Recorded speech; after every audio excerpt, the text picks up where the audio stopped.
coach, never having been a head coach before. Kickoff on its way from Jackpot Lesney. And being run back by Seven McGee, and not very far. Knocked down shy of the 15-yard line by Dan Jackson.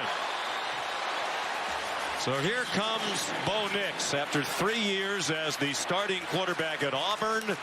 Started 34 games, went 21-13 as their starter, threw for 7,251, rushed for nearly 900. He is now an Oregon Duck. Grew up an Auburn fan. His dad, Patrick, was an Auburn quarterback back in the 90s. It was his dream to play for Auburn, but he is ready for a fresh start after getting his degree from Auburn in the winter. He pitches to Marquise Irving, one of those 21 transfers. He's out of the University of Minnesota. You know, the good thing, I think, for Bo Nix is not only the fresh start. I would say that this is the best offensive line that he's played behind in his career. That's a strength of this Oregon football team, particularly their offense, is their veteran offensive line led by their center, Alex Forsythe. All-conference player. They have 5 starters back along the offensive line. They were a group that leaned heavily on the run in the past under Mario Cristobal and his staff. Nix has passed through the hands of Irving. And we'll look at today's Chick-fil-A impact players when Oregon is on offense. Well, Alex Forsythe, we just mentioned him. Chris Hudson is the guy who came on the second half of the year as their key receiver. And Jalen Carter, Nolan Smith, 2 of the best defensive football players in all of college football. A lineman and a linebacker on this third down play. You'll see them both rushing the passer. Third down and 3. Nix out of the gun. And a little flinch at the right end of the offensive line. False start. Offense, number 71. 5-yard penalty. Third down. Malaisala Amuvai Laulu, returning starter, senior, started 6 games last year. They said it's okay if we call him Big Solid. That's we're going to call him that from now on. Yeah, you did well on that. They have to have that print on the back of his jersey very small to fit it. Lots of noise. They expect a record crowd for this Chick-fil-A kickoff game, which dates back to 2008. Well past the capacity of 71,000. They sold overflow tickets. A crosser, complete, and a first down for Dante Thornton before he got driven back. Nice concept that time by Kenny Dillingham, and now they're going to go fast after the first down and on their own hash mark. Kenny Dillingham, offensive coordinator, wants to play fast and put the Georgia defense in a little stress. There is some comfort for Bo Nix with Dillingham. His pass complete this time to Terrence Ferguson, a tight end. Dillingham was the 29-year-old offensive coordinator at Auburn in 2019 when Nix broke in as a true freshman, wound up being the SEC Freshman of the Year. And Bo Nix told us yesterday a big reason why he chose Oregon was Coach Dillingham. On 2nd and 2, here's what Nix can do with his feet. He has another first down. Out to the 40-yard line. Of course, then Gus Malzahn was the head coach at Auburn University, and he largely called the plays. This time it is clearly Dillingham dialing it up for Bo Nix. And Kenny Dillingham went from there to Florida State. He had been at Memphis with Mike Norvell before that, and excited for the opportunity he has now on Dan Lanning's staff. And you can tell the way his mouth is moving, he is fired up. He was all energy when we met yesterday. Now 32 years old. Good start for Oregon. They moved to the 40-yard line.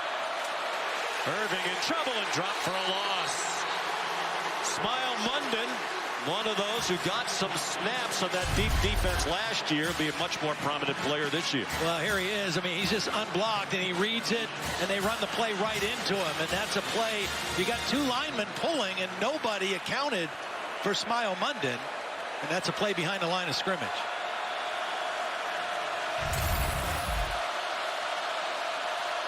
Loss of about a half yard on the play. Officially still 2nd and 10.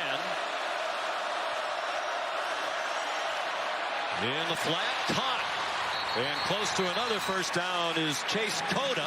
His first catch as a Duck. He transferred in after 4 years at UCLA. The thing you're seeing right now, though, Sean, is that Bo Nix is very comfortable. He's comfortable in the offense. He's comfortable knowing what he wants to do with the football. And he's comfortable with the protection he feels in front of him right now. No happy feet. He looks very comfortable. They've given him some easy throws. That one is incomplete. Intended for Irving. That's 2 times they've tried to throw the ball to Irving out of the backfield, and both times they failed to connect. This one probably should have been caught. I think Irving lost sight of the ball because the defender, Marshall, was so close to him. And by the time he saw the ball, it was on him, and he wasn't able to make the catch. So 2 first downs and now a punt. Tresman Marshall had the coverage for Georgia. Adam Berry is the punter, another transfer. We'll say that a lot today. He was the starting punter the last 3 years at Temple. Replacing a 3-year starter in Tom Snee. A fair catch made by Ladd McConkey. Scout team quarterback. Then left to get experience at Jones County Junior College in Mississippi. Came back on scholarship in 2019, but backed up Jake Fromm, JT Daniels. Daniels was the starter at the beginning of last year. He got hurt, and Bennett took advantage. He was 11-1 as the starter a year ago. 8-0 in SEC play. The quick pop to the great tight end. Freshman National Player of the Year last year, Brock Bowers. And he's ahead for the first down of the season for Georgia. Now, there's a lot that makes Bowers special. The biggest thing is he's so good after the catch. Now a swing pass. Here's McIntosh. And he has a first down. The Chick-fil-A impact players when Georgia has the ball. Well, we've seen him in the last 2 plays. Kenny McIntosh, one of the new running backs. Brock Bowers, their leading receiver a year ago. Inside linebackers Noah Sewell and Justin Flo, 2 of the most highly regarded linebackers. Flo has not played in the last 2 years because of injuries. Good to see those 2 guys on the field together right now for the Duck defense. If they stay healthy, they might be the best inside linebacker tandem in college football. Flo's played in the opener in each of the last 2 seasons, suffered season-ending injuries in each. Out wide it goes for Ladd McConkey. And he's across midfield, looks to be just short of the first down at the Ducks 48. So far, a lot of quick, easy throws for Stetson Bennett, trying to make this Oregon defense run. Would not be surprised to see them take a shot down the field here in the next play or 2. Saw a lot of that in practice on Thursday. Balls down the field. Both coaches talked about how sometimes conditioning is an issue in the opening game. They think they've done all they can to get their teams ready, but you really don't know until the season starts in earnest. McIntosh bounces off a hit. McIntosh inside the 35. He's taking over as the lead back after playing behind Zamir White and James Cook last year. They're both in the NFL. Flo missed a tackle.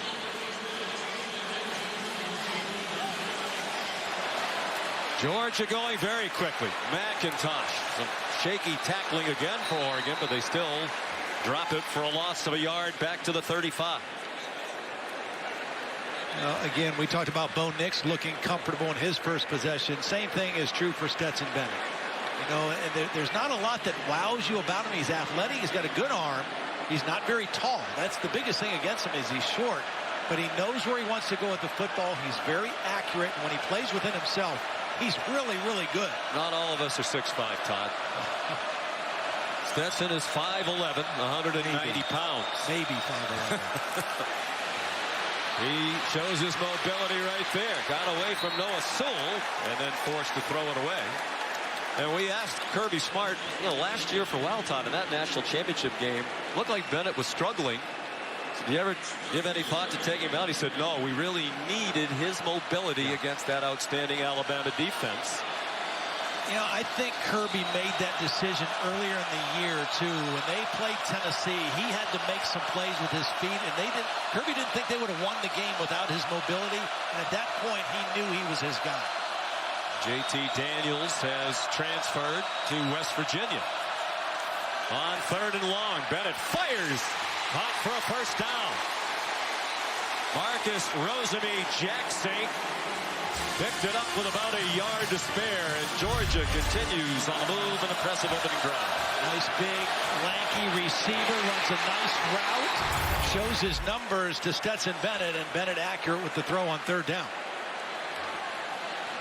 One of the questions for each of these teams is at wide receiver. They have some unproven players. They believe, both teams do, that they have talented guys who can step up into the forefront, but they're going to discover early in the year who those men might be. Jackson had 7 catches all of last year. Nice protection, now running out of time, Bennett. And he wisely throws it away. Good pressure that time. Keon Ware-Hudson and also DJ Johnson in there applying pressure. DJ Johnson is a guy, a very intriguing guy. They're expecting big things from him. Number 2, he's going to be the guy in the lace pursuit. Started out his career kind of playing tight end, defensive end, played both last year against Ohio State. They think he can be an elite pass rusher as an all-time defensive end now. Midway through the first quarter, Georgia on the move. Started from their own 15-yard line. Design run for Bennett.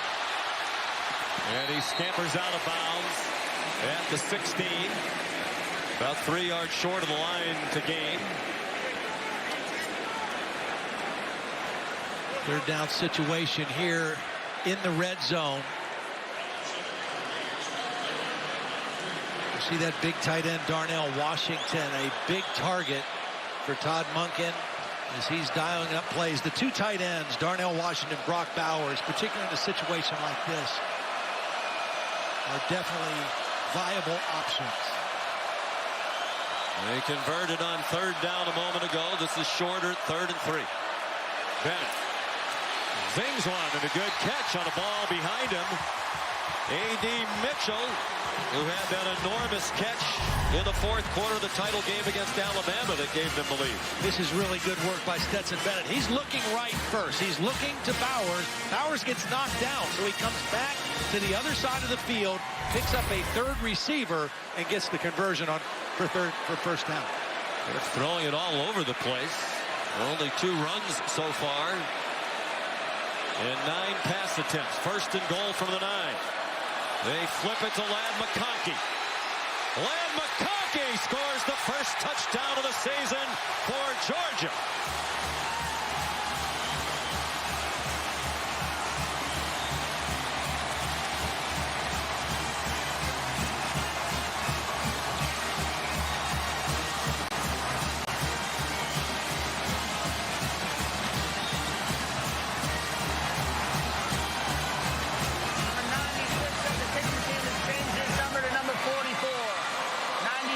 Changed to 44.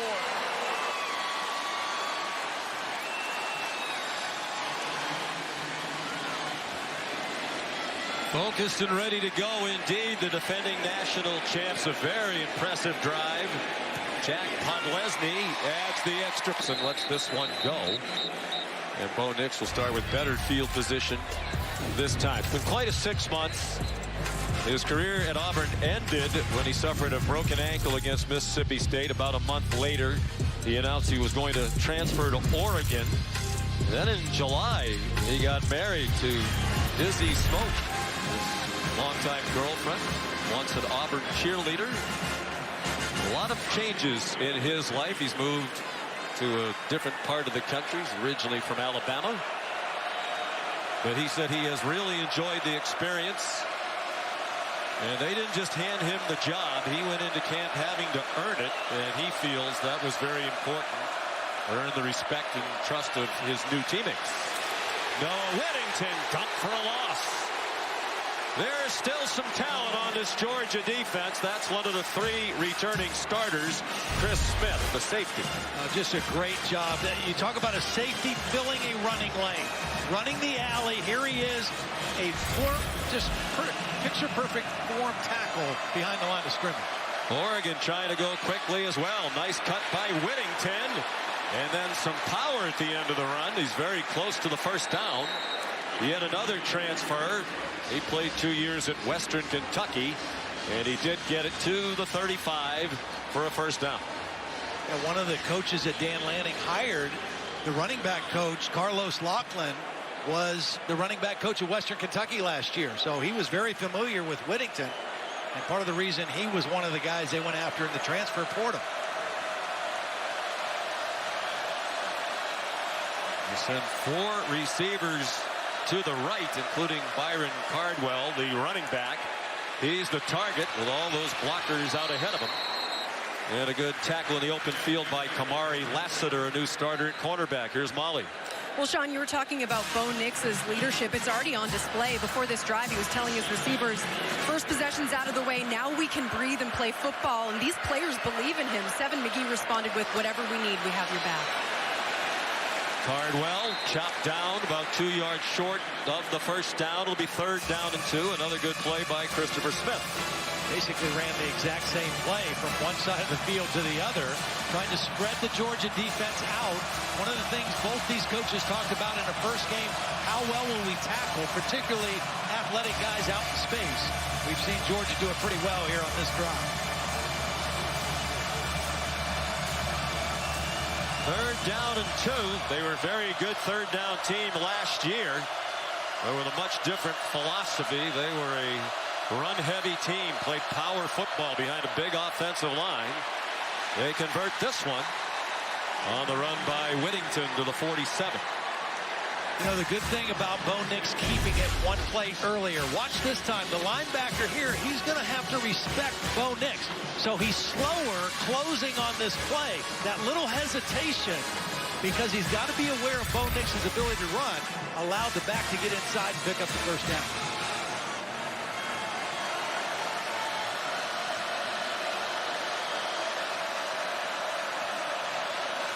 Slight bobble of the snap, and Nix plenty of time throwing his first deep ball for Seven McGee, and it's intercepted. Picked off at the 8-yard line by Malachi Starks, a true freshman, with an interception in the first quarter of his first college game. This is not a bad decision by Bo Nix, and it's really not a bad throw. It's just an incredible. The starting classes and to learn the system, maybe not in that order. Kenny McIntosh on first down from the 8. Picks up 4. Well, if you're watching and you wonder, okay, hear all this stuff, 4-star, 5-star, what's a 5-star recruit look like? That's what a 5-star recruit looks like. I mean, he played that ball beautifully, got his eyes on it, got his hips around, kept his balance, running full speed, and then made a great play on the ball. And that was an outstanding play by a young player. 6'1", 205. He was an Under Armour All-American. They spotted the ball in the 11, so a gain of 3 for McIntosh. After the fake, in the flat, it is the enormous tight end, Darnell Washington, powering his way out across the 30-35 to the 36. You know, part of the reason that Brock Bowers emerged last year is Darnell Washington was injured, missed the first 3 or 4 games. When he came back, it gave them another weapon. He is huge and athletic. Out of Las Vegas, Nevada, 6'7", 270 pounds, and showed a little after-the-catch ability on that one. He had 10 catches last year. They think they have the best tight end room in America. Hard to argue. With Bowers and Washington leading the way. Slant caught by Kearis Jackson at the 45, a gain of 9. They also have Eric Gilbert, very talented player who had a terrific freshman season at LSU, then transferred out, and Oscar Delp, number 3 tight end in high school last year. Well, and last year, their 3rd tight end, John Fitzpatrick, got drafted. I mean, he wasn't even a starter. I don't remember calling his name, and we did a bunch of Georgia games last year. They ran a lot of 13 personnel last year, which is 1 back and 3 tight ends, and Fitzpatrick was part of that. Of course, I don't remember what I had for lunch, so it's not a surprise. Bennett throws wide open. Here's Bowers. all the way to the Oregon 26-yard line. He had 56 catches last year. Most ever by a Bulldog, his 13 touchdown catches, and that was as a freshman. Well, you saw his strength there because there were 2 Oregon defenders that tried to hold him up at the line of scrimmage. He busted through that double team, and then his speed to accelerate away from a defender waiting for him. He averaged 16 yards per catch last year. Tight end body, wide receiver skills. Yep. I mean, he's an elite receiver playing tight end. We knew he was an excellent all-around athlete. After the play fake, another wide-open receiver. Land McConkey diving for the end zone. He didn't quite get there. Poor tackling by Oregon here in this opening quarter. Triquez Bridges, the latest whiff. And McConkey almost had his second touchdown of this quarter. Now, the execution by Georgia in these opening possessions has been spectacular. A lot of movement, misdirection. Now the toss to Kendall Milton. And he gets stacked up. Ducks rallied the ball there. 3 men take him down. Led by Bennett Williams and Steve Stevens. That'll take us to the end of the first quarter.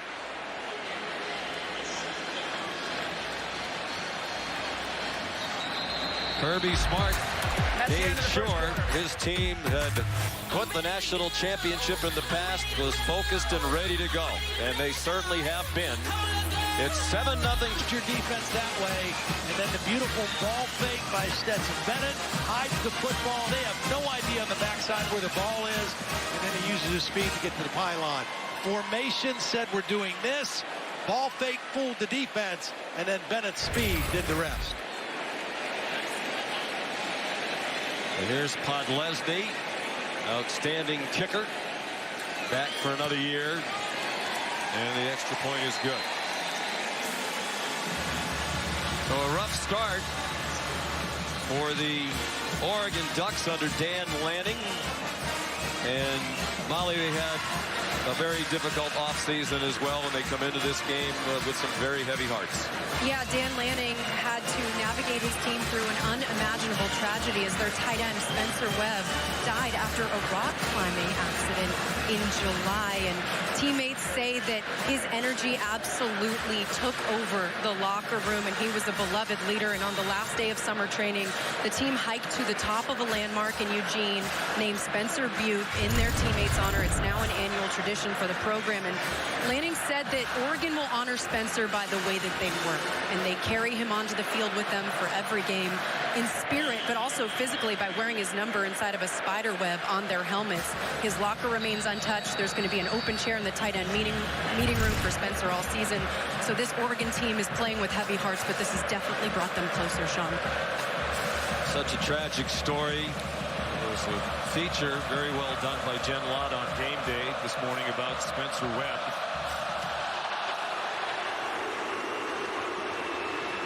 Seven McGee elects not to return the kickoff.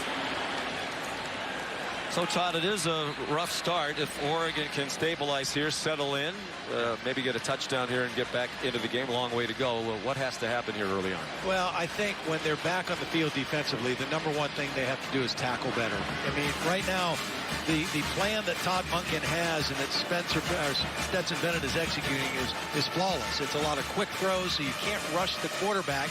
They're doing a pretty good job on the run, but they're not tackling receivers and tight ends after the catch. That has to improve, but they need some help from Bo Nix in this offense right now. A lot of the conversation leading in, does either side have the advantage? Lanning was the defensive coordinator at Georgia.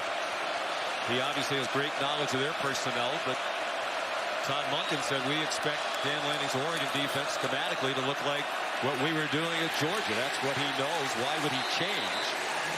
Marquise Irving, the ball carrier. Tyrion Ingram Dawkins made the tackle. First game always has some mystery. Yeah. Often teams take advantage of the offseason to throw in some new wrinkles. Oregon said on offense, Kenny Dillingham told us, he wants them to be like his offenses were at Memphis when he and Dan Lanning were there under Mike Norvell. They run it straight ahead with Irving again. And back, Todd, you remember, they were spread you out, throw it all over the place. Try to throw it to the backs and make linebackers cover. Yeah, they tried that early in this ball game, but they weren't able to connect. Third down here. Who does Bo Nix feel comfortable with? Who can he have as a go-to guy? A little confusion right now formationally. Still a lot of time on the play clock as Oregon tries to get organized here. Nix steps into the gun. He's 5 out of 8 for 33 yards. And that interception. Sean Dollars is the running back now. He goes out in the flat. He's open. And lunges. And will they mark it with a first down? It's going to be very close. And it does appear the nose of the football was on the 35. It's a first down. Took a little while to get situated to get that play called, but it was effective to gain the first down. Quick throw to Dollars out of the backfield. Dollars did not play last year. He's a sophomore. Terrence Ferguson, the lunging catch, good for a gain of 5. Sean, we talked about why Kenny Dillingham likes to go fast when they're at their own hash mark. It's because hash marks in college football are a lot wider than pro football, and it's a lot further for the Georgia team to run if they want to substitute. And it's easier to communicate when your quarterback is close to you on your own sideline. Pass intended for Dante Thornton. And Malachi Starks, who had the interception, had the coverage. Here's third down and 5 for Oregon. I think that Oregon's got to find a way to get Chris Hudson involved in the offense. Number one, their most effective receiver down the stretch last season. He's in the slot to the short side of the field right here, number one. He got an opportunity late last year. They had some injuries at the wide receiver position. Nix looked one way, sets up a screen the other way, and it's a great call and well executed. Marquise Irving, and now a late flag. You wonder if there was a late hit out of bounds. He got the first down to the 44-yard line of Georgia. Yeah, I think he tackled him clearly out of bounds at the end of the play, which is going to tack on yardage. Personal foul, forced collar tackle, defense. That 59 penalty added to the end of the run. First down. Good execution on the quick throw. They had a screen set up both ways. Here's the horse collar, gets right in behind the neck. Close. It was on the shoulder pad. That was on close. number 29 of the defense, 29. Christopher Smith, one of their outstanding players in that secondary. Looked like the hand was on the shoulder pad, but the way the body moved definitely made it look like horse collar. And Matt Austin, our referee, agrees it was a horse collar. A good drive for Oregon. They've moved the ball. They have 7 first downs. Early in the second quarter, terrible interception. Picked off and run back by Christopher Smith. And Todd, you talked about it, Bo Nix. The highs are very high, but he makes a lot of critical mistakes, and he's thrown 2 picks already. Well, this one is on him. This is Christopher Smith. Bo Nix. We're on a couple of Bo Nix interceptions. First and 10. Georgia leading 14-0. From its own 44. Another wide open man in the flat. And who wants to tackle Darnell Washington? There is a flag down. He has a first down if it stands to the 38-yard line. Atlantic Coast Conference officials, Michael Roach. Personal foul, face mask, offense number 73. It's a 15-yard penalty, first down. Xavier Truss. Well, you mentioned the quote from Kenny Dillingham, Todd, at the opening of the telecast. He told Bo Nix, you want your great plays to be on SportsCenter, not your bad plays. Yeah. And unfortunately for Bo and the Ducks, right now it's the bad plays that are going to wind up on SportsCenter. The first interception was not a bad play by Bo Nix. That one was. That was a bad decision. He had bad eyes. He got locked in, and he got greedy. They had run a couple screens successfully. Then they tried to fake a screen, and Georgia didn't bite. And Bo Nix made a bad decision. Big penalty brings up 1st and 25. They've had the ball twice previously and scored touchdowns twice. Milton runs a long way before contact to the 38. Bridges the tackle. Here's Kevin Nagandi. Sean, good afternoon. Time now for a Mayhem Moment brought to you by Allstate. They basically sponsored this game. Plenty of Mayhem Moments. Appalachian State down 8, a wild fourth quarter against Carolina.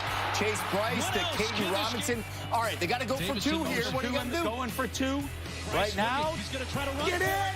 Unbelievable play by the North Carolina defense to hold him out inches short. Mayhem. Appalachian State scored 40 points in the fourth quarter, and they fall short by 2. Back to you, Sean. Wow. What a wild game. Not a surprise it was competitive. North Carolina was a very narrow favorite in that game. Stetson Bennett all day to throw. Now here comes a hit and a flag thrown on the hit.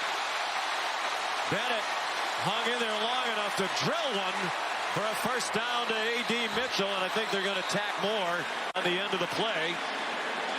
This was a strange play because Stetson Bennett had all day to throw, but nobody was open. Personal foul, roughing the passer. Defense number 10. Penalty to apply to the end of the run. First down. And then at the last minute, after all this time, Justin Flo decided to rush the quarterback and hit him clearly after the ball was thrown. And A.D. Mitchell, he was just running the clear-out route. He was running a deep route, but it took so long, he just kind of came back to the sideline, and Bennett hit him with the football. Very strange-looking play. A little over 30 yards, and they have come out throwing. It's not been deep balls down the field. It's been pretty much medium range and a lot of short range, but missed tackles by the Oregon defense and running side to side. Georgia's had their way with them offensively. There's Dejon Edwards on the last carry. Almost 10 yards per play. A very impressive opener for Georgia. Bennett has already completed passes of 20 yards or more to 4 different receivers. Most recent to Mitchell. Get him into the red zone now. Here's Edwards. Took the toss. And he got spun around very near the first down. Steve Stevens made the tackle. Junior safety from Fresno, who's a returning veteran on this Oregon defense, which struggled last year, particularly late in the year. Oregon was 9-1 last year, in 4th position in the college football playoff rankings. Then in late November, they went up to Utah, got smacked by the Utes. The first of their 3 losses in their last 4 games. Lost again to Utah in the Pac-12 title game. Milton has lots of room, cuts inside and got tackled. Looked like he was going to walk into the end zone, but a nice tackle by the Colorado transfer, Christian Gonzalez. Yeah, I'm sure if Milton had this to do over, he would have stayed outside. But a really nice tackle by Gonzalez. We take a look from the Progressive Pylon camera. Gonzalez is a guy they picked up in the transfer portal. Started all 18 games of his career at Colorado. They think he's got the talent, the ability to play on Sundays. Explosive athlete, length. A handoff to the motion man. McIntosh scores.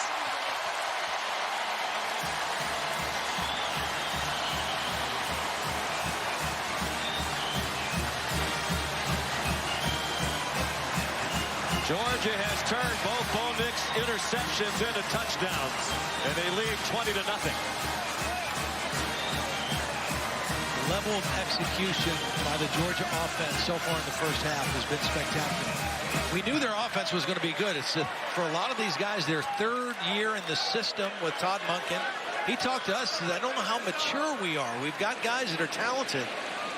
Outside of our quarterback, don't know how mature some of our guys are. And they're showing excellent maturity and execution in the ball game today. This one, watch Big Darnell Washington, number 0. He's right here. Brock Bowers is here. Washington. Here was the screen guy. Bo would have been better off just going ahead and throwing the screen. He tried to force it downfield. and Christopher Smith was waiting for the football. Got greedy and made a bad decision, and a great player in Christopher Smith made him pay for it. Smith with an interception on opening day for the second season in a row. You'll recall last year they opened with Clemson. He scored the only touchdown of that game in the Georgia win on a pick six. Another marquee matchup in the opener, and Georgia leading 21-0. Smile Munden made the tackle. Jamon Dumas Johnson in there as well. On Byron Cardwell.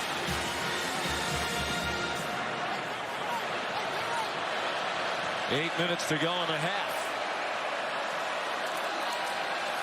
Nix pulled it down, fired over the middle to Seven McGee. He got walloped just short of the first down.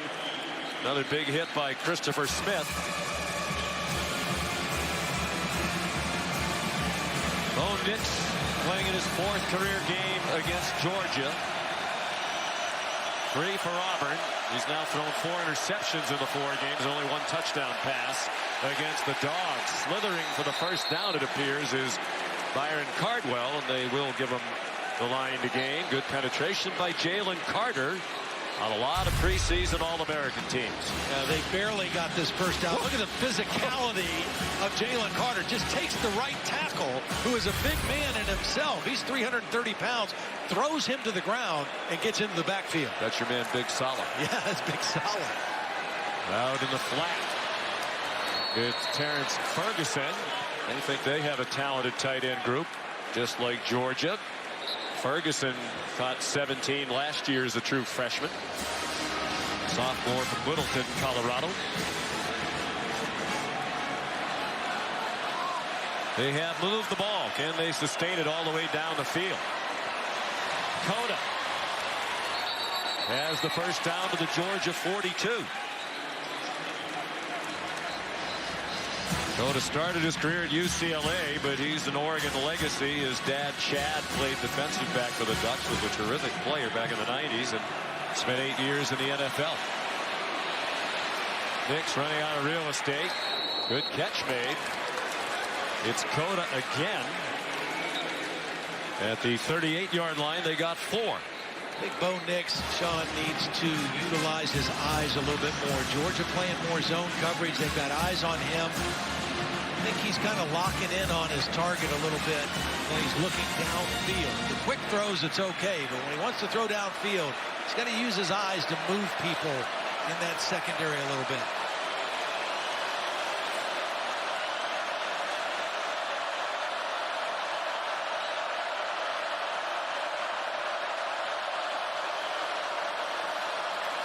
There's some trickery, a flea flicker. McGee flipped it back to Nix. He takes off running. Great decision. That's the special ball that Kenny Dillingham talks about. What he's capable of, and it's a first down at the 28-yard line of UGA. When you run a flea flicker, you're hoping to get somebody down the field wide open, but Georgia was not fooled. They had both receivers covered, and Bo Nix made the right decision to run the football.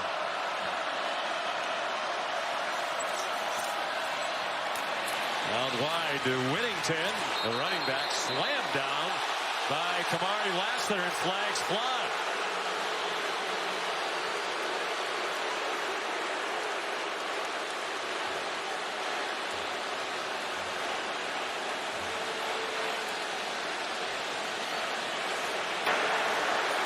Personal foul. Defense number 3, unnecessary roughness. The penalty been forced half a distance to the goal. Automatic first down. You know, that's a penalty, but it's one that Kirby Smart, I think, is probably not too upset about. The one thing he likes about Lassiter, who's a new starting corner, and Ringo, is they are both very physical guys on the perimeter. And in today's college football, you not only have to be able to cover in man coverage in this defense, you got to be able to tackle on the perimeter. So many of those RPOs wind up outside, where your corner has to make the tackle. The penalty takes the ball to the 11.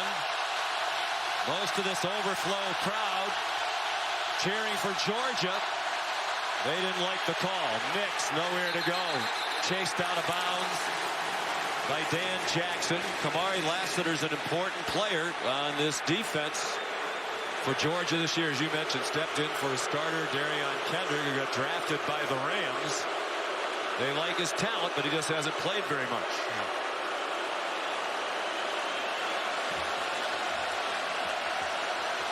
This is a really, really important drive for Bo Nix. They've moved the ball well, but this is where the field shrinks.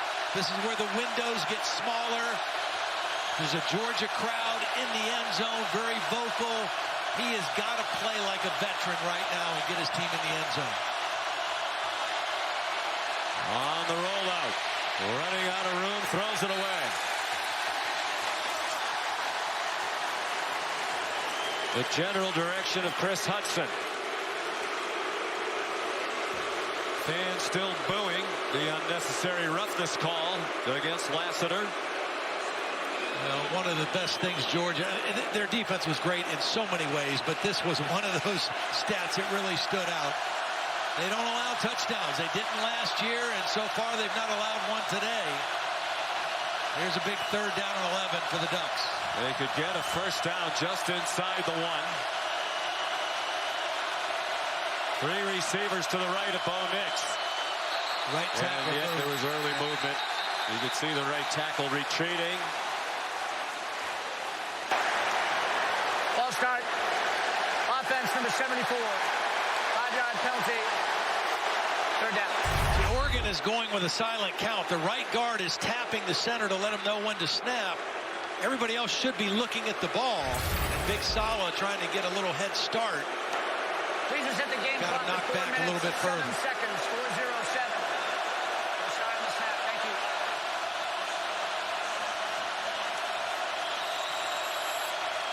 Deafening noise inside this dome with the roof closed.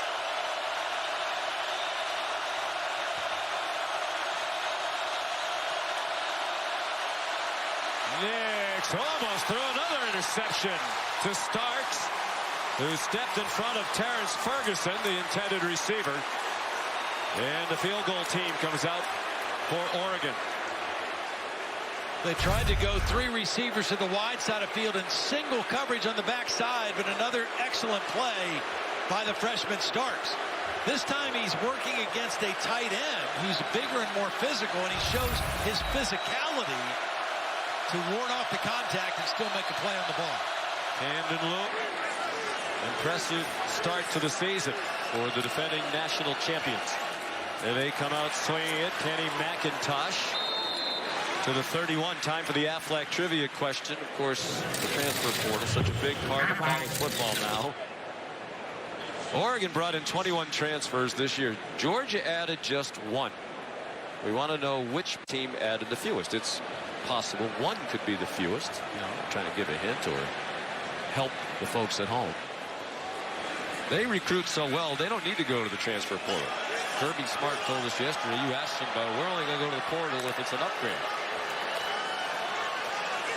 Bennett on the run, back shoulder throw, and it is incomplete. Intended for A.D. Mitchell. Triquez Bridges had the coverage. Do you remember the answer? Oh, we discussed this. Yeah. What's the answer? Clemson. Clemson. Yeah. Clemson. 0. It would have to be 0, right? Because it's fewer than 1. Clemson was with 0, and then the other ones that had 0 that were not Power 5 were all 3 of the military academies. Yeah, and of course, it's hard to get into those places. There's a rigorous process. Ole Miss had the most among Power 5s at 24. Bennett dumps it over the middle. First down, Lab McConkey. He lost the football at the end of the play. Oregon thinks it was still alive. Now, one of the officials is ruling it down. Ruling on the field is a completed catch for a first down. The ball came loose after the runner was down. First down, Georgia. Bennett Williams the hit. That forearm is what made him down. Yep, it wasn't a knee, it wasn't a body part, but the forearm hit the ground. He still had control of the ball, and then the ball came out. So he's down by contact right there. Elbow down, then the ball pops out. McConkey's already had a rushing touchdown. He's a wide receiver. He had a rushing touchdown against Vanderbilt last year.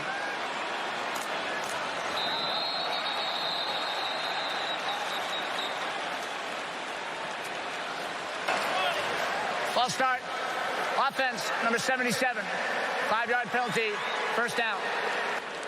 Devin Willock, one of the new starters. They returned 3 starters on the offensive line. They lost Justin Schaefer and Jamari Salyer, who had combined for 50 starts to the NFL. It's still a really good offensive line, as we have seen. They consider perhaps the strength of the offense. Hard to argue with what we've seen today. Although all parts are clicking. Bennett given plenty of time. Another wide open man. It's McIntosh, and a good tackle by Bennett Williams. It really hurt them last year when he broke his leg right before the Stanford game, game 5, and they wound up suffering an upset loss. The thing that Stetson Bennett is doing so well right now is he's not forcing anything. He had plenty of protection to throw the ball down the field there, but nobody was open. It was good coverage by Oregon. And so Stetson Bennett just takes what he gets.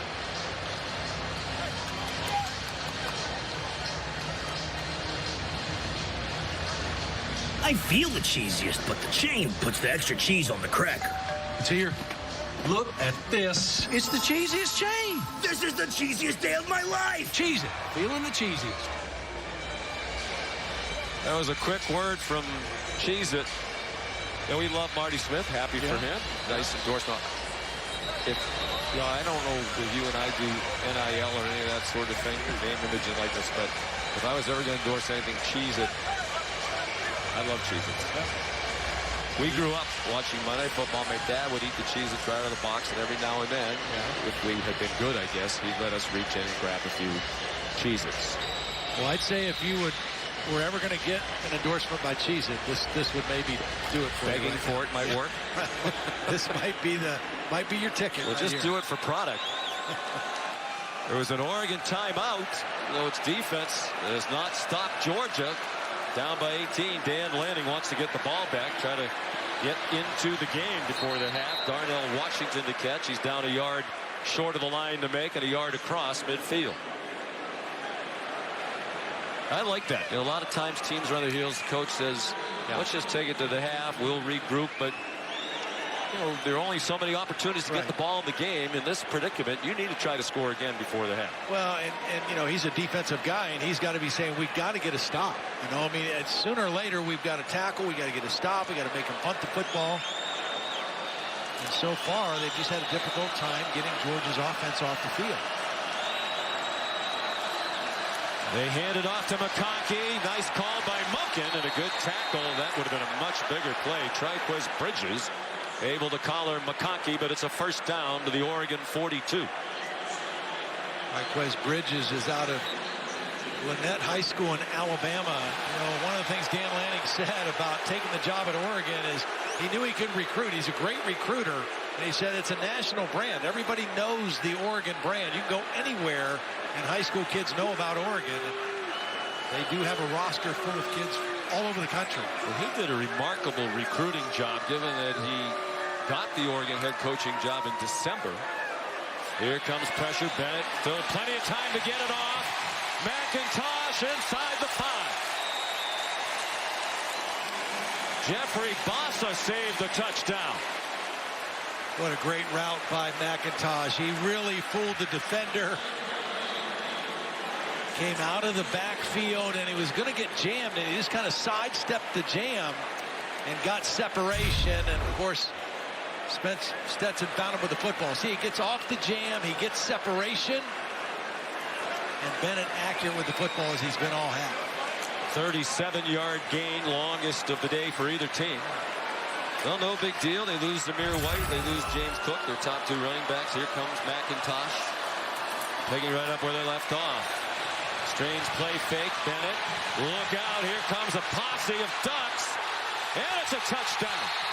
Even when it looked like Bennett was in trouble, he got loose, and McConkey scores again.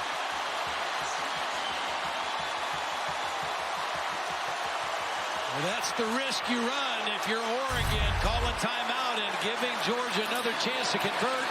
They've got him hemmed in. They got everybody covered, but Stetson Bennett doesn't panic, buys time, keeps his eyes in the end zone, and finds Ladd McConkey. Look at McConkey. He's wide open right here. He knows. Just stay in the frame. See me. touchdown, Georgia. Well, that game against Vanderbilt last year, he had both a rushing and receiving touchdown. He's done it again. With 21 seconds to go in the half, Lesney makes it 28-3.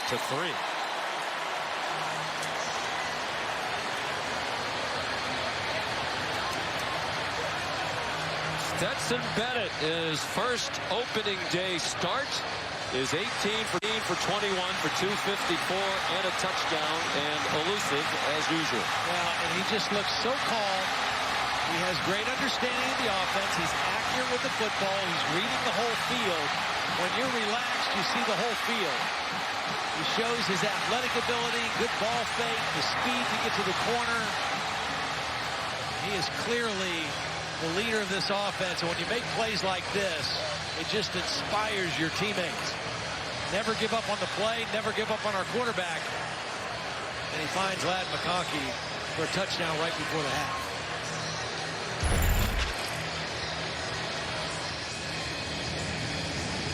There are the numbers, tying his career high for completions at a half. Grew up a Georgia fan. Both his parents are Bulldogs. And what a story. From walk-on to junior college to back up the national championship winner. And now very clearly the starter on opening day.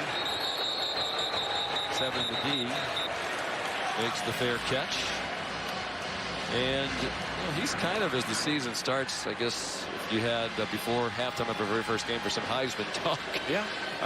He's on the fringe of the talk to start the year. This is the kind of performance that gets you much more prominently involved in that kind of conversation. Well, you know, here's the crazy thing. He didn't start out last year as a starter, right? Takes over the job, leads his team to the national championship. He's the MVP in both the Capital One Orange Bowl against Michigan and the national championship game against Alabama.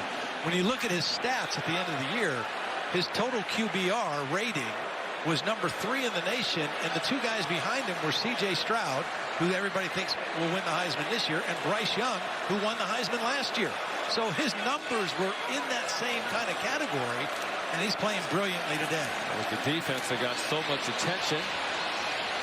On the run after the catch, Troy Franklin out to the 37-yard line. And last year, Stetson Bennett's pass efficiency set the single-season Georgia record as well. We would explain pass efficiency, but we have no idea how they computed it. We're told 176.7 is good. Nix jump pass. Short gain to Sean Dollars. And timeout Oregon. They'll try to launch one here in the final 6 seconds of the half. Oregon takes its second timeout of the half. It'll be a 30-second timeout. Please Here are the reset the numbers game you were clock to referencing. 7 seconds. 0 7. I don't like to interrupt my fellow Bay-Stater, son of Massachusetts, Mike Roach, the referee, who speaks the King's English. That QBR rating 100 is the max. That's excellence. And so all 3 of those numbers were outstanding. And again, that's pretty good company to be in if you're Stetson Bennett. It's good to be the national champ as well. He gets some nice invitations. We asked him what he did over the summer. He said the highlight of the summer was he got to fly with the Blue Angels down in southeast Georgia, part of the Big Onion Festival, which I know you've attended in Vidalia. So they were looking for a local celebrity. He's more than just a local celebrity. And he was a passenger, climbed into the cockpit. Lieutenant Griffin Stangl at the helm. Ride lasted about 45 minutes. He said it was an ultimate thrill. Did you, when you won a national championship, did you get any special invitations? Not like that. No, I don't know. No, I didn't get anything like that. A couple parades, you know, but no Blue Angels. I know you met some big celebrities along the way. What are you fishing for? Not at all. Just throwing a little laugh in every now and then. Georgia takes its first timeout of the half. 30 seconds in length. Well, Todd, you and I were there in Indianapolis for the national championship game on ESPN Radio. And these are images I don't think anybody was watching will ever forget. Correction, Georgia he was sobbing when it was evident they were about to win the national championship. His story is just so spectacular. I mean, everybody loves stories of perseverance, right? And the underdog. And he was the ultimate underdog. And the guy that just kept believing in himself and kept betting on himself. You know, when he went to junior college for that year, he had a very productive year, threw for almost 2,000 yards and a bunch of touchdowns. He came back to Georgia, still had no idea when he would get on the field. But once he got that opportunity, he just took advantage of it. And you made the point, Todd Monken said it to us yesterday. Because of his role on the team, scout team, backup, he never got reps with the first offense. You know, even at the beginning of last year, he was behind J.T. Daniels. So he kind of had to go in on the fly last year and lead them to that national championship season. And, you know, J.T. Daniels was a very good quarterback, and they could have won a lot of ball games with J.T. Daniels. A very talented thrower, very smart. The difference in what separated those two last year in Kirby Smart's mind and Todd Monken's mind was the mobility and the running ability, the ability to extend plays that Stetson Bennett brings to the offense. Chance for another play for Oregon. And out of bounds with 2 seconds left on the clock is Franklin. Well, they can at least get a ball to the end zone now. They weren't able to get a ball to the end zone from where they were on the previous play. That's pretty good execution right there, though. Now, the question would be, would they try a long field goal? Oregon fans well aware they have not made a field goal of 50 yards or longer since 2008. And this would be about a 53-yarder if they elect to try it here. Camden Lewis's long was 49 against Cal last year. That's a long drought. Yeah. You're indoors. I mean, if there's ever, and the kicker is going over near that huddle around Dan Lanning. There's Camden Lewis as if to suggest, hey, coach, you want to try it? I can do it. One of the concerns when you try a field goal this long is not getting the ball high enough, quick enough, and running the risk of getting that kick blocked. I think they're going to opt to throw the football to the end zone. I don't know what 3 more points are going to do for you right here. Georgia won the toss, deferred, so they're going to get the ball to start the third quarter regardless. I think an interception in the end zone or a knockdown pass in the end zone is not as dangerous right now as a potential blocked field goal from this distance. Now, take a look at this with Georgia. One of the things they do on their prevent defense, they put Darnell Washington back in the end zone. Their 6'7" tight end is playing deep safety. There he is, number 0, right in the middle of the end zone for Georgia. They rush 5. Nix forced back and throws it away. Michael Williams had the preliminary pressure. Georgia has the lead. They'll get the ball to begin the second half. Stetson Bennett, more yards total offense by far than the Oregon Ducks. Here's Molly. Coach, Stetson Bennett with over 250 yards passing in the first half. What are your thoughts on his performance? He's made some plays for us. You know, we've had a couple times we broke down in protection that he made plays, and that's what he does. He's really good at that. We got to shore up some protection and buy him more time, but offense has been really efficient. Your defense with 2 interceptions, too. What do they need to keep doing to rattle Bo Nix? Well, opportunistic, right? We've had a couple big turnovers on the other side of the 50. We really haven't had one punt by them, so it's been opportunistic by us to stop them. All right, thank you, Coach. Thank you. Sean. All right, thank you, Molly. It's Georgia 28 and Oregon 3 at the half. We'll send you to the studio for the State Farm halftime report after this. For Stetson Bennett, 18 of 21 in that first half. This was just a spectacular play, buying time when the protection broke down, finding Ladd McConkey. And for Bo Nix, he had some moments, but this was a bad moment. We talked about his coach, Kenny Dillingham, saying just make sure your bad plays don't show up on Sports Center. That's one that will. It was just a bad decision.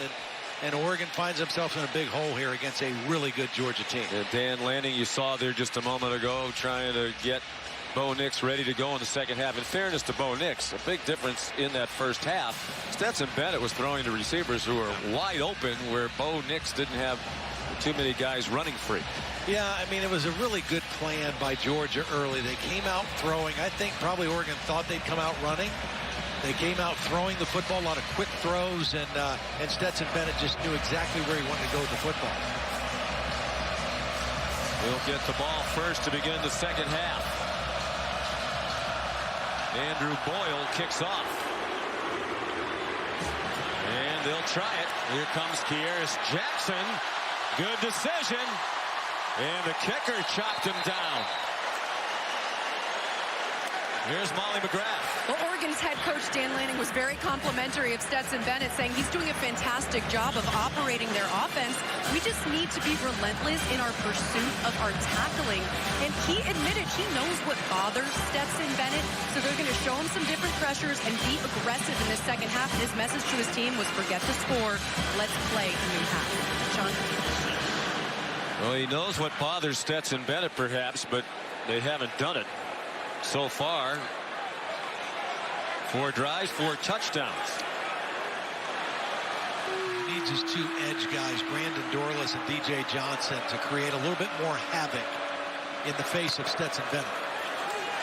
We talked about all the Georgia losses on defense, and Oregon suffered some big ones as well. Here's Ladd McConkey co-starring on the offense in the first half with Stetson Bennett. Well, as you mentioned, a lot of open receivers for Stetson Bennett. That's his 19th completion. That was a bust in the Oregon coverage right there and left Ladd McConkey wide open. So it's been pretty easy for Stetson Bennett. Not a lot of pressure and not great tight coverage down the field. Oregon lost Kayvon Thibodeau, the great defensive end, who was the number 5 pick in the draft by the New York Giants. One of the great players in school history in Eugene. There's a tackle in the open field by Triquez Bridges to drop Kenny McIntosh, who also had a terrific first half, including 6 catches for 80 yards. Georgia briskly on the move again, a minute into the second half. A.D. Mitchell banged out of bounds at the 19-yard line by Jamal Hill. See, this kind of pass game is really frustrating for defensive linemen, particularly guys who like to rush the passer, because the ball is out of Stetson Bennett's hands so quickly. You can't get there. You can't affect him. You think, well, he's not very tall. He's under 5'11", 5'10", but the ball is out so quickly, you're not even able to affect him the way you'd like. That Oregon defense playing without Popo Amuvai, was a defensive tackle and a returning starter. He was injured just before they flew here on Thursday. They did not disclose the injury to us, but that's a big loss. Juggling and dropping it is Darnell Washington. Pretty good coverage that time. Noah Sewell was able to get a hand on the football coming from his inside linebacker position. It was a drop, but Noah Sewell was there to kind of make sure that ball wasn't secured.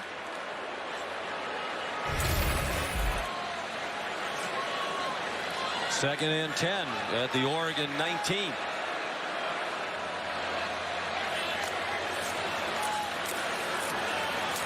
Milton. There's a good tackle by Christian Gonzalez, but Milton got to the 11-yard line. It'll be 3rd down and 2. An Oregon offense, but rather a Georgia offense last year that obviously lived in the shadow of the defense, but still was very productive. Averaged 38.6 points per game. And clicking on all cylinders for head coach Kirby Smart. Now in his 7th season, 6-0 in season openers, and this one's in cruise control as Milton waltzes in. Taki Taimani whiffed on the tackle, the latest Duck to do so. It's a 12-yard touchdown run, and the Ducks will have a lot of work to do. Georgia stayed in the huddle for a long time, came up the line, snapped it quick. It's just zone read, just a good read by the running back, Kendall Milton. Popped it back outside. Again, tackling has been an issue for the Oregon defense this entire football game. And a shot at him in the backfield. Nice footwork in the hole by Kendall Milton. He's a junior from Fresno, California. Played in only 8 games last year. Missed time with a knee injury. Leslie adds the extra point. I think they're all set at running back. And we wish. Championship Drive Game of the Week. And it's Georgia in control of the Dr. Pepper Championship Drive Game of the Week tonight. Saturday Night Football presented by Capital One. Number 5, Notre Dame. Number 2, Ohio State. Marcus Freeman coached in the Fiesta Bowl, the lost to Oklahoma State. The Irish fully his team as he embarks on his head coaching career at his alma mater. And a new start for Dan Lanning. First game as head coach at Oregon. Very positive and optimistic, talking to his players on the field before the game. You're blessed, baby. Time to eat. You're blessed. No heroes needed. Just play your game. No heroes needed. Just play your game. What an opportunity. What an opportunity. Let's go eat, man. Let's go eat. Ah! Let's go. Relentlessly positive man, and I'm sure that demeanor won't change much. I'm sure he's disappointed that they've played the way they have to this point. On first down, Marquise Irving takes it straight ahead. But it's clear the new players love it. Yeah. You know, we talked to a couple of their players this week. They were effusive in their praise, not only for Lanning, but this entirely new staff. Not a single coach who was at Oregon last year is back this year. Nix manages to run. Jamon Dumas Johnson chased him down. This is really obviously a tall order for Dan Lanning in Oregon, coming in his first game in Atlanta, which is in essence a Georgia home game, playing a team that won the national championship last year.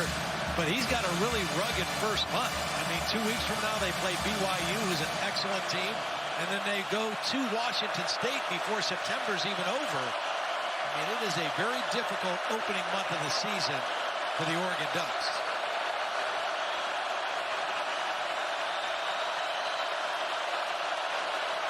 On third down and 7, a delay. Sean Dollars has a first down.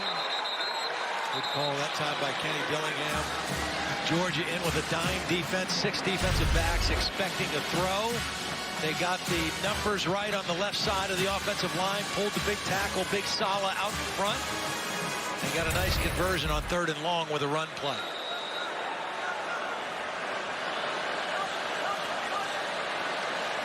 Yard pickup. Sean Dollars is giving way to Marquise Irving, and the tip ball is almost picked off by Tresman Marshall.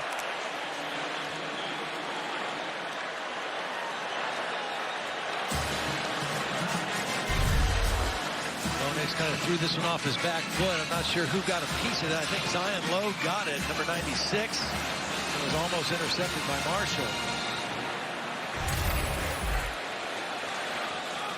2nd and 10. Logue, another who'll get much more playing time this year with the departure of Jordan Davis in the middle of that defensive front, the Outland Trophy winner. Stephen Jones move. Ball start. Offense. Number 74. 5-yard penalty. 2nd down. Dan Lanning, obviously, as we said, has work to do. And this is a terrific opening test against the team he is very familiar with. I would hope Duck fans wouldn't rush to a quick judgment based on this performance alone. Marquise Irving taken down by Dan Jackson.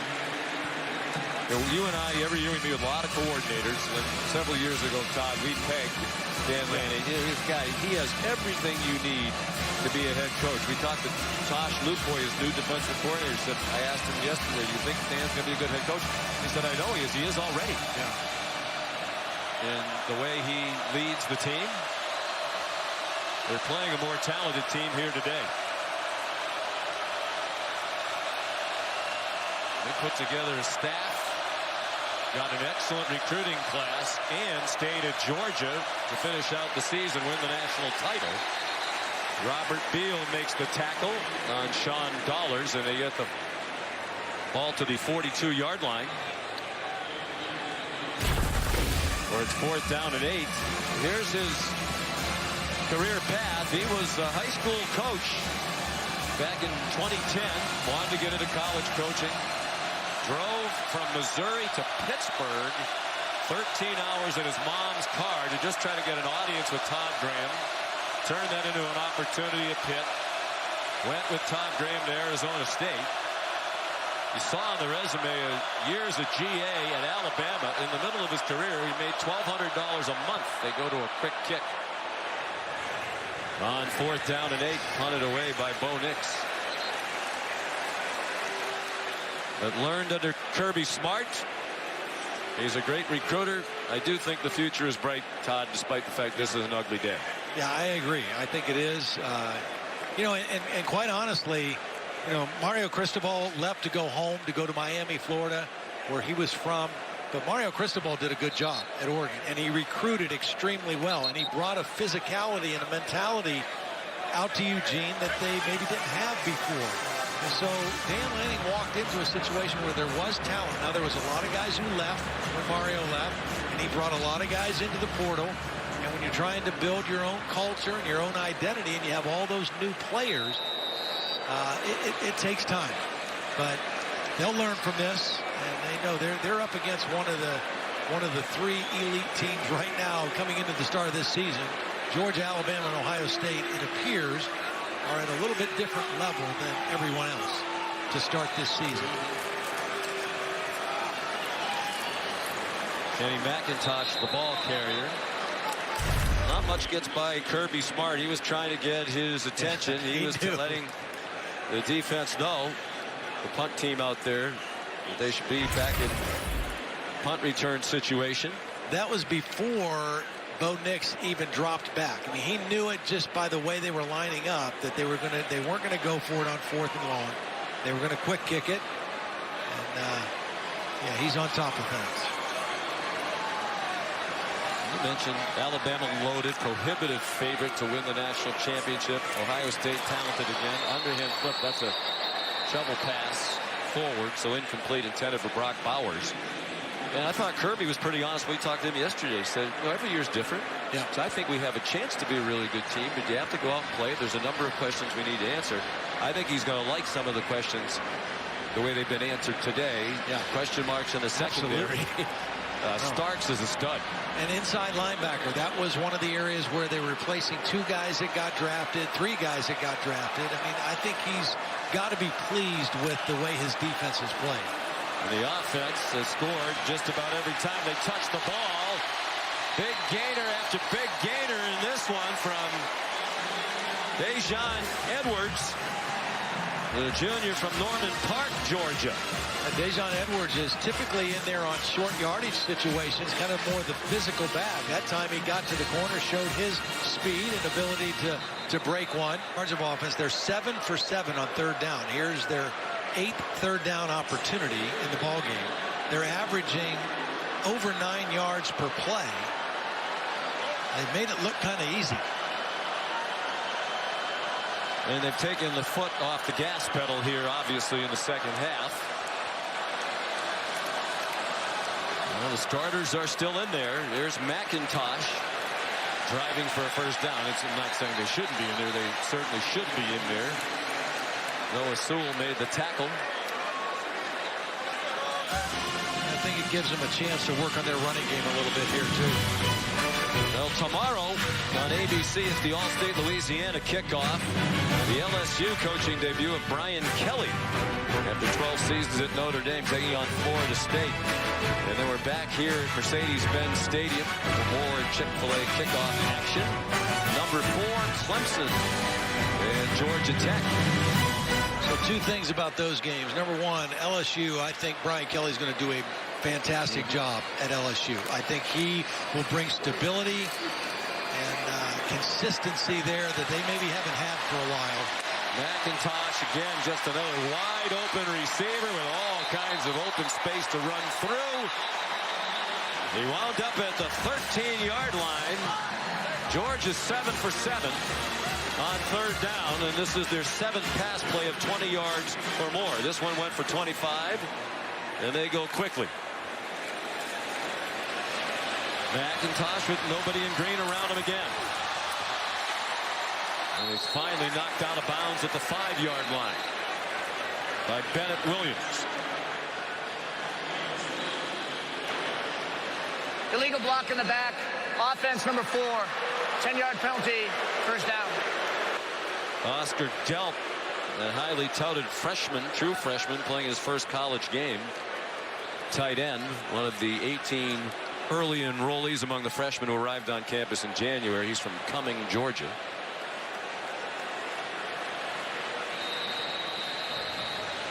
Jeffrey Bassa, who left the game for the Oregon defense, is back out there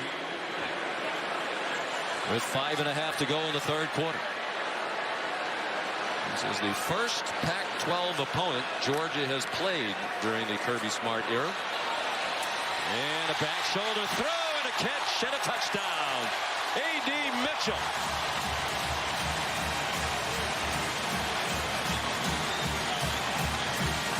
Good coverage by Christian Gonzalez, but Gonzalez never knew where the football was. Never got his eyes on the ball till too late. Perfect placement by Stetson Bennett. A.D. Mitchell uses that long frame to go up and high point the football for the touchdown. Can't throw it or catch it any better than that. Well, we're looking for players to step forward for wide receiver positions. Mitchell looks like a guy who could. 6 possessions, 6 touchdowns.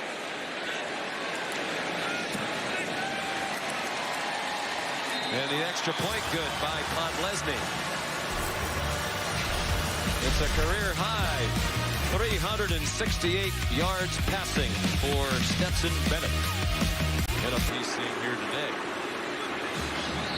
Podlesny's kickoff is another touchback. Marcus was on the field before the game. September is Childhood Cancer Awareness Month. We have 2 honorary captains. With Georgia was Jamarius Wells. He's 14, battling leukemia. With Oregon and Marcus Mariota, Anthony Arenas battling Ewing sarcoma. We're happy to tell you Anthony has his last chemotherapy treatment later this month. And Jarius will also celebrate his last chemotherapy treatment later this week, this coming week. Supporting Childhood Cancer Awareness Month is a big initiative of the folks at Chick-fil-A. Such an important healthcare cause. Bo Nix off and running. Robert Beal ran by him. Bo slides down. There's a flag down at the end of the run from behind where Nix went into his slide.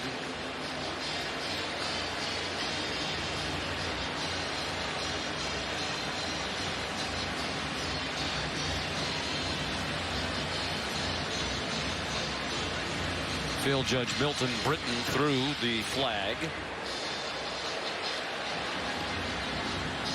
Here's Michael Roach. Holding defense number 10 of the defense. Correction number 5. 10-yard penalty. Automatic first down. Called on Keely Ringo to the chagrin of Kirby Smart. Kind of odd to see a defensive holding call on a play where the quarterback runs, where it's not the ball is thrown or attempted to be thrown. It had to be something else. There's absolutely nothing there. Maybe they got the number right the first time.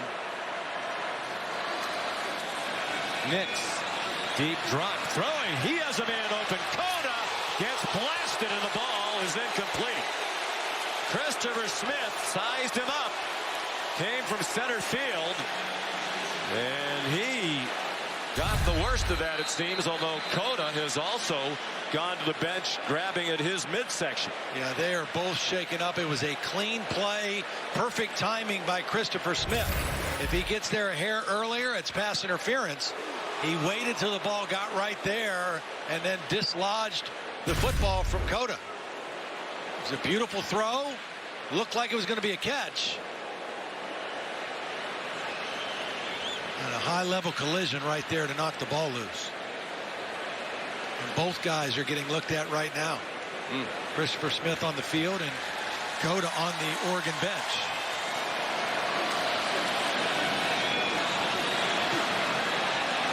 This is in real time.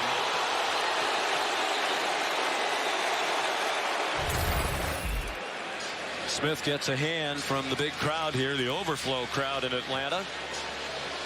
And they're still taking a look at Cota. Might just be trying to catch his breath.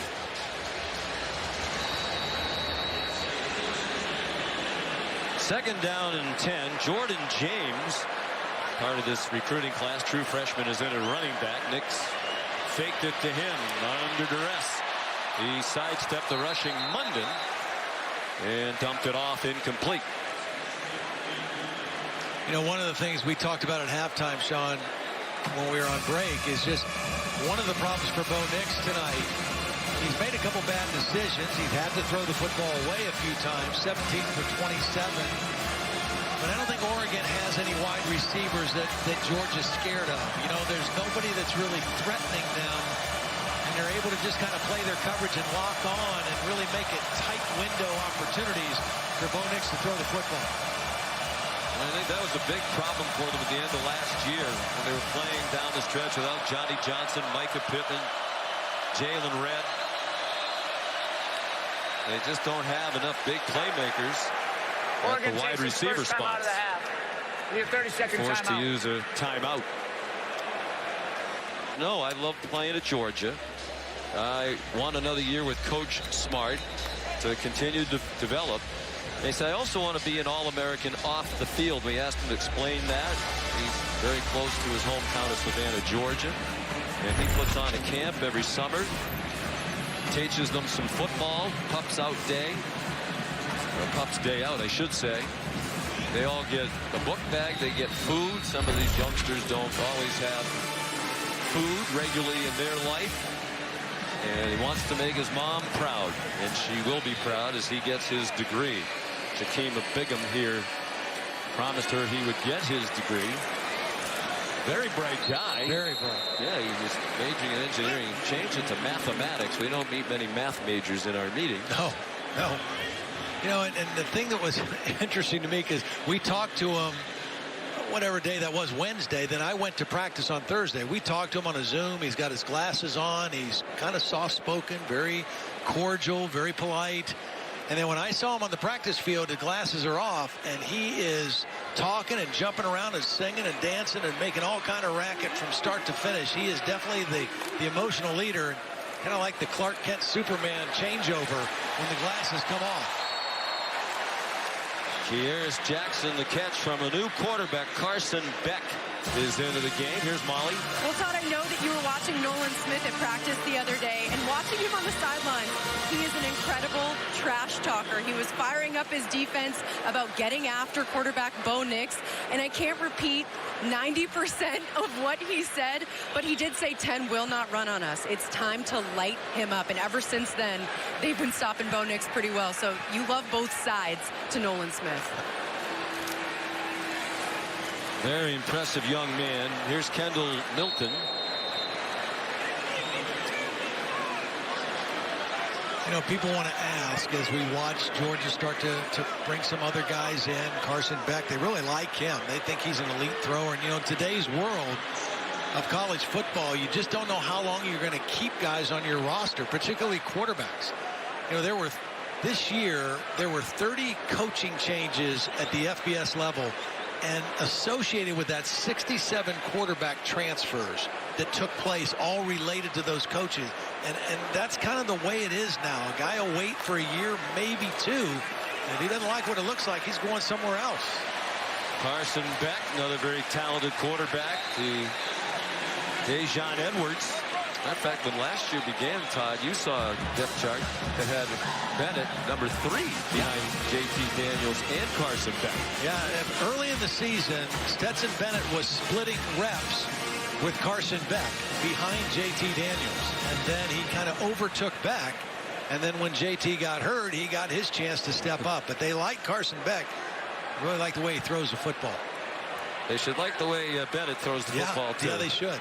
Well, there were some, even after they won the national title, who were saying, well, they won it in spite of Stetson Bennett. Those people need to get a life. And perhaps watch some of the film again.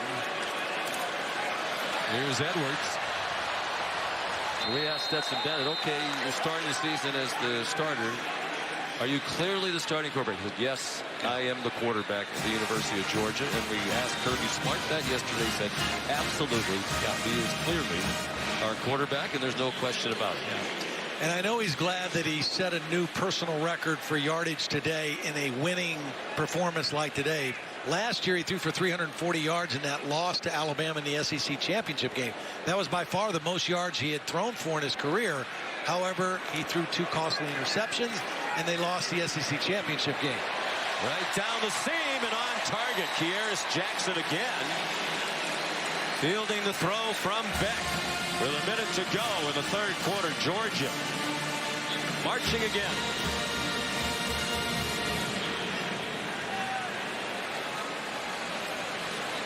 Now, this is not a situation of trying to rub it in to Dan Lanning or pile on.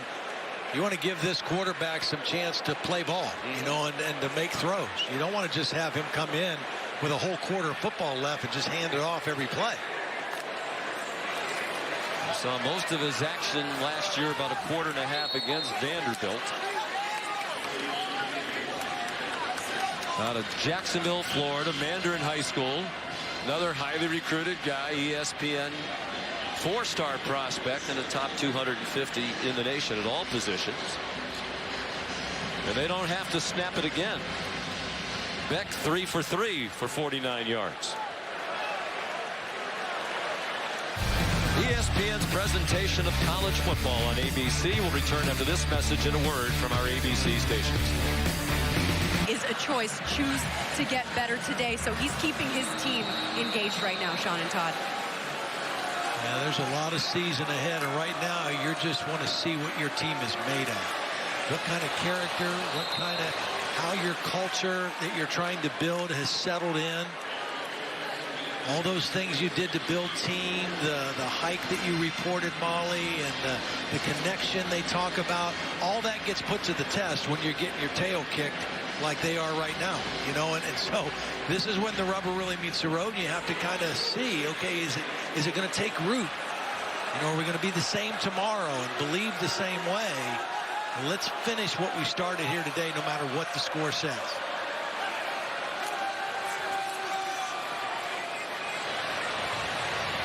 Kendall Milton. Oregon might start those tackling drills on the flight on the way home. 18-yard touchdown for Milton. And those Duck fans who are here, and they have about 7,000 in attendance here, have had a long day. Great job blocking by Marcus Rosemy-Jackson out on the perimeter. The slender wide receiver did a great job. Watch number 1. Just stay on his block, keep his hands inside, and just open up that lane for Kendall Milton. Milton did a nice job being patient and allowing those blocks to get set up. But easy throw and catch. And a touchdown. And 49 for Georgia now after the extra point. Georgia touchdowns on its first 7 drives, coming against the number 11 team in the country. For the last 15 seasons, the only other team to do that was Ohio State against Michigan State. And that was a surprise, because that was at the end of last year when Michigan State had it rolling. And Ohio State put it on them in the horseshoe.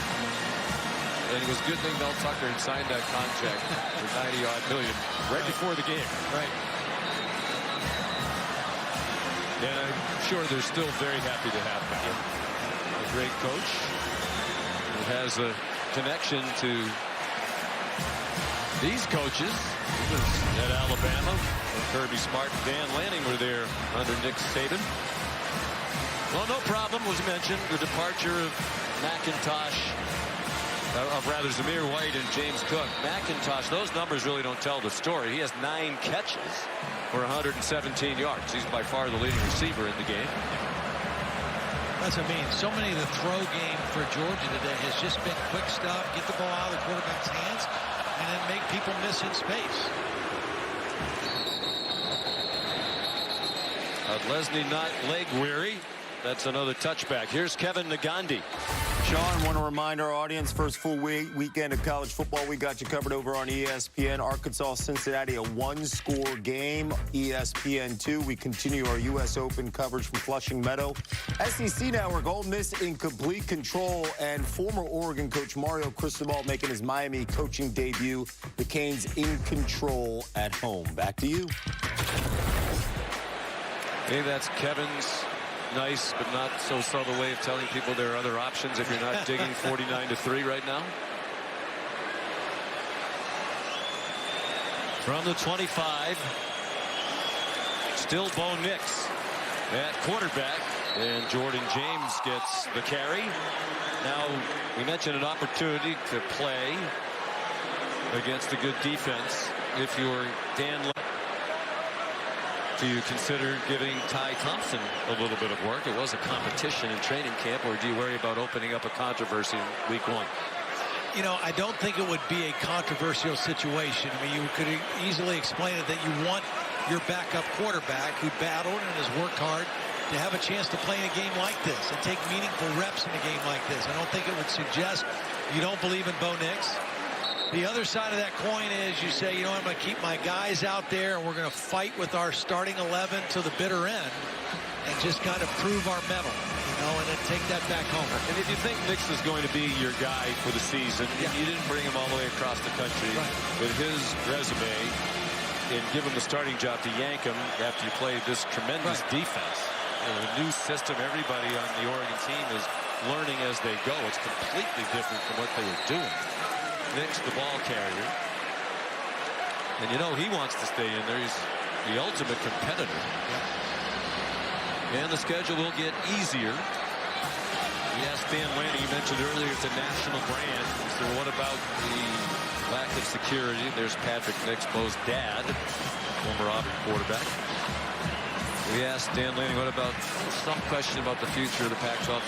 Doesn't matter. We're going to recruit great players. Doesn't matter where we're playing. There's so much to sell. We're going to have a great culture at Oregon. We've been attracting. The sky's the limit for him from a physical standpoint, football skills. Started his career at LSU, did not play at all last year. One of the top recruits in the country when he went to Baton Rouge. Here's Robinson again, bounces off a hit and then gets plastered. He's a freshman from Canton, Mississippi, another four-star recruit. Well, we talk about Georgia as a national championship contender again, Todd. The schedule helps them out. Yeah, absolutely. I mean, they would not face Alabama or Texas A&M or any of those other teams unless they met them in the SEC championship game. And right now, you know, there are teams that are improving in the East. Tennessee's better. Kentucky's better. South Carolina under Shane Beamer's better. Florida, Billy Napier, his first year. They're all going to be good, but they're not at the level of Georgia. Georgia matches up with those teams in the West differently, but they don't face those top teams. The team they do play, they play Auburn. That's their crossover game every year. Great traditional rivalry, but that's at home. I mean, you look at the road games in the conference. At South Carolina, that's 2 weeks from today, a noon game on ESPN. At Missouri, at Mississippi State, at Kentucky, a very good team. But it can be a lot harder than that on the road in the SEC. Absolutely. Absolutely. So you wonder, what are their realistic chances of being back in the championship? I mean, they got a pretty nice road ahead of them that they keep developing the way they look today to get back to this building, at least, for the SEC championship game. Savon Clark made the catch. And Jamal Hill made the tackle. That's Will Muschamp alongside. Of course, one of the stories on opening day was how does Georgia replace Dan Lanning, who had been the defensive coordinator. He decided to go with co-defensive coordinators with Will Muschamp, of course, the former head coach at Florida and South Carolina, and Glenn Schumann, who's been on the staff for a while, just 32 years old. We asked the coaches yesterday, well, how are you going to handle in the beautiful home of the Atlanta Falcons? Mercedes-Benz Stadium opened in 2017. Well, they're going to punt. They do have a punter. It was the first time Georgia was stopped on third down today. They're 9 out of 10 on third down. So here's Brett Thorson. Georgia has joined the trend, and like most other teams around the college world now, they have an Australian punter, and he punted it halfway back to his homeland. What a bomb on his first college kick for the freshman, 21 years old, from Melbourne, Australia. Kirby Smart said, everybody else has an Australian punter. We might as well have one, too. What a kick. 53 yards, and with plenty of hang time to force the fair catch. Hey, young boy, straight! Like so many of those Australian punters, he started in Aussie rules football, footy. Didn't start kicking American footballs till 2020. Committed to Georgia in the spring, never having been to the United States. But he knew plenty about the program, including they had to replace Jake Camarda, the 4-year starting punter, who was tremendous. One of their 15 players who got drafted. Little confusion, and Nix had to throw it away. Yeah, this wasn't even supposed to be a pass. This was supposed to be some kind of a run play, but the backs both ran into each other. Running back and wide receiver, and Bo Nix just tried to avoid a negative yardage play and threw it away. Kenny Dillingham said one of the facets of their offense, they want to create confusion and chaos, but not amongst themselves. It is the opener with a brand new coaching staff.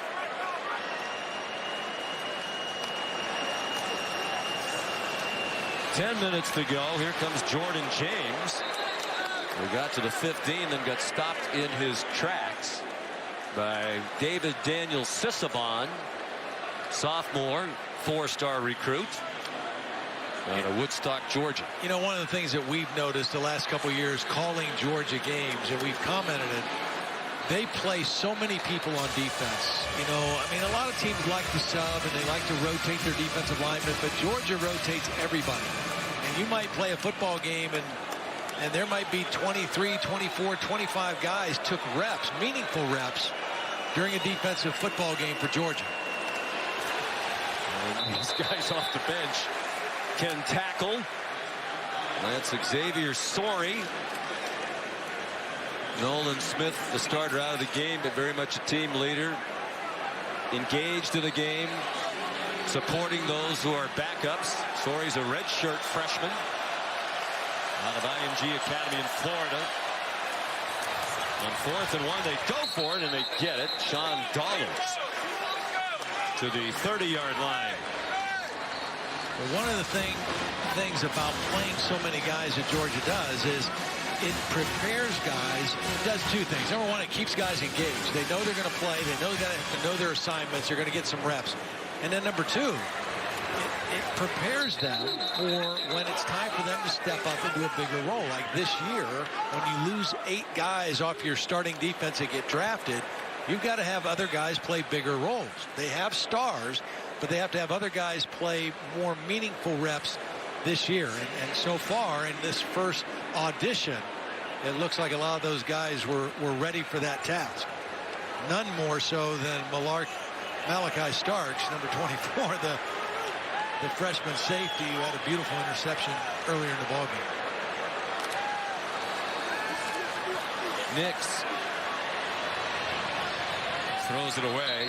You know, if he had to do over again, he might have considered transferring to someplace where they don't play Georgia. It's a tough task for any quarterback. He talked about how emotional it was. You can imagine that, right? He grew up Auburn legacy, wanting to play there. He was the player of the year in high school playing for his dad, Patrick Nix, and chose Auburn. He could have gone to a lot of other places. He made his debut very successfully, and Duck fans remember this, for Auburn against Oregon in 2019 in Arlington, Texas, in a much ballyhooed game. They were both in the top 20 in the rankings heading into that game. It was late August of 19. Nix was outstanding. and led Auburn to victory in that opener in his first college game. They were down, was Auburn 21-6 in the third quarter. He hit Seth Williams with 9 seconds to go to complete the comeback for Gus Malzahn.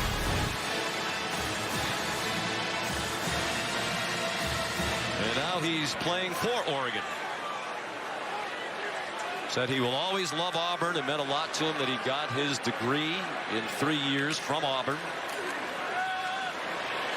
Got it in communications. He throws off target for Jordan James. And he said his love affair with Auburn is just on pause for now. But he wishes them no harm. You know, it's kind of a messy situation at Auburn right now. He didn't want to get into his reasons for leaving. Well, he needed a fresh start and a breath of fresh air, and he's gotten that in Oregon. And today is certainly not one of his fondest memory days, but he still has a lot ahead of him out there in Eugene, and I think he'll learn from this. He'll be better the next time out. So the only negative so far has been it's a 3-day car ride. The pass is complete to Dante Thornton. He made that drive from Alabama all the way across the country out to Oregon. He wanted to get his truck out there, but loves Eugene. The people have been great. It was very obvious talking to his teammates and coaches yesterday. He immediately won them over with his personality, with his hard work. That's Byron Cardwell, just short of the first down. They're in Georgia territory now with the 36. Bill Norton, third string nose tackle, made the stop.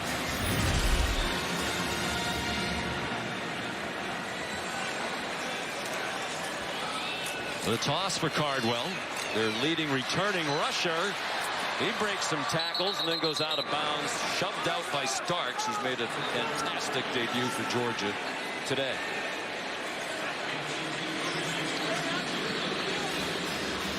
Last year they had Travis Dye, running back, C.J. Verdell. They were longtime fixtures at Oregon. Anthony Brown, the quarterback, was their second leading rusher. So the Ducks had to replace their top 3 rushers.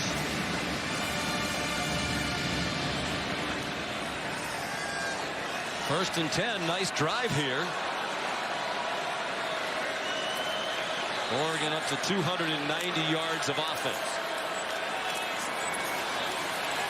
Seven McGee has transitioned to wide receiver. He's been a running back in the past. He got swung down by Tyke Smith. Third string, getting a chance to play. Only one game last year against Auburn. He missed most of the year with a knee injury. He's a junior from Philadelphia. 568 yards of total offense for Georgia. 439 passing, 129 rushing.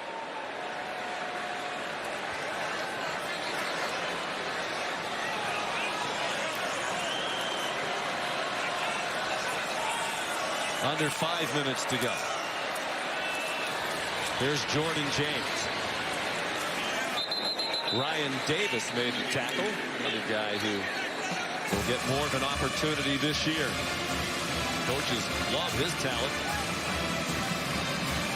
Yeah, he's one of those guys that they've got a couple on their defense that have been in the program for a few years. They've battled injuries the last couple years where they just have, not been able to play a lot. But he's healthy now and getting some reps in the week 1 game. Nix takes off on 3rd and 6, and he goes down just short of the first down.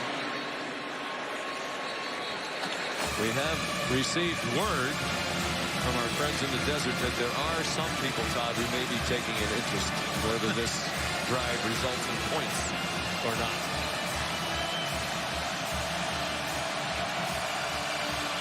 Eschewing a field goal that might have made some happy.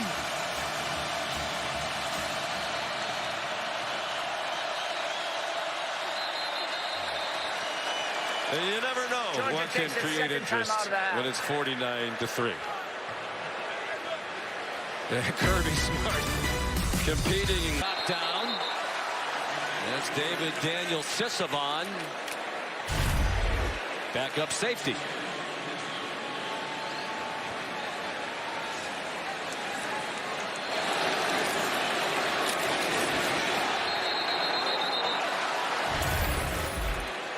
3:06 to go. Well, do you think Kirby has seen enough today to determine that his team really is a national championship contender again? He said he wanted to wait until they play for real. Is one game enough? Well, I think he'll be very pleased with what he saw. You know, he said he thought they prepared well. He knows they're talented. He just wanted to see them play. And I think he's got to be happy with what he saw today. If he's not, he'll never be happy. That's exactly right. Before the snap, delay of game, offense. It's a 5-yard penalty, second down. I will say this, he'll be a lot happier if this group of defenders on the field right now keep Oregon out of the end zone. To play an opening game after losing what they lost on defense and to shut out an opponent that's got some explosive weapons on offense, that would be, you should sleep well tonight. One of 11 Power 5 coaches, head coach at his alma mater. Dumped over the middle is Terrence Ferguson down to the 3. And Kirby Smart was an excellent player for Jim Donnan, defensive back in the mid and late 90s. He was first team All-SEC and a team captain. Pretty good secondary. He was joined in the secondary by Champ Bailey. Jordan James, the ball carrier. Champ's here today, cheering on his alma mater, one of the great players in football history, Pro Football Hall of Famer.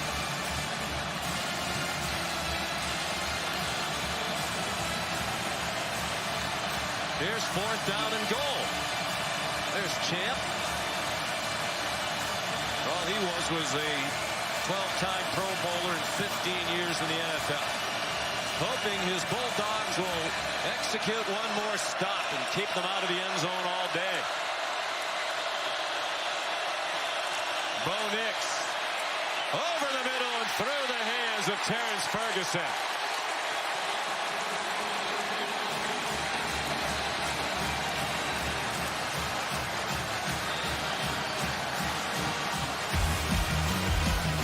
Well, we'll see them on Monday night against Georgia Tech.